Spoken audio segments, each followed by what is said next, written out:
There is a quiet ache that grows in the shadows of our most ordinary moments, when the mask is off, when the light has dimmed, and we're simply existing in the raw, unfiltered spaces of our lives. It's in these moments when we are not exceptional or radiant or even remotely put together that a strange kind of shame begins to settle on our skin, a shame that whispers, "You are only lovable when you shine." You know the feeling. You're sitting in your own stillness, hair uncombed, thoughts like loose pages scattered on the floor, your body weary in a way that has no poetry, no grand reason, just tired. There's no story to tell, no victory to report, just you, and then someone reaches for you and you flinch. Not because you don't want their love, but because it feels unearned. So you scramble.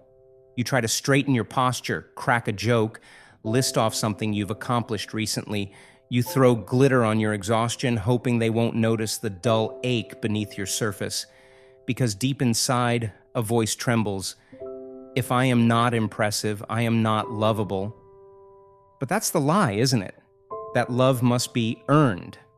That affection is applause, that being held requires you to first perform. It isn't true. Real love doesn't ask you to dazzle. It doesn't wait for your next act, your next story, your next triumph. It sits with you in the quiet. It stays during the intermissions, those unseen, unpolished moments that never get posted or praised. And yet, the urge to prove yourself creeps in. You want to explain your value, justify your presence, defend your right to be cared for in this undone version of yourself. Because somewhere, long ago, you were taught that love is a transaction, that your softness needed armor, that to be desired you had to perform.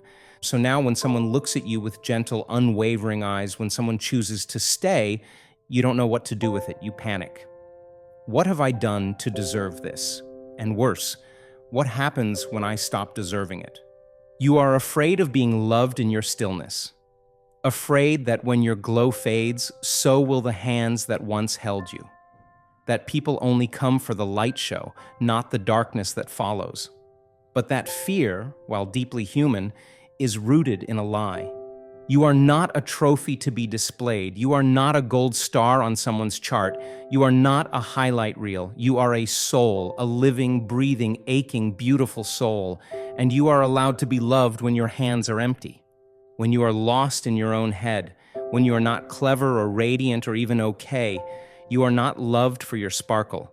You are loved because you are you. Even when you're unraveling, even when your voice shakes, even when your heart is heavy and your stories have run dry. So let them hold you, not for who you could be or who you were last week or who you promised to become. Let them hold you now, in this unremarkable, messy, quiet version of yourself. Let them sit with your silence and not expect a performance. Because maybe the real miracle isn't in being adored when you shine. Maybe it's in being seen, truly seen, when your light has faded and realizing they're still here. Not waiting for your comeback, just loving you through the stillness. And that, dear heart, is enough. You are enough.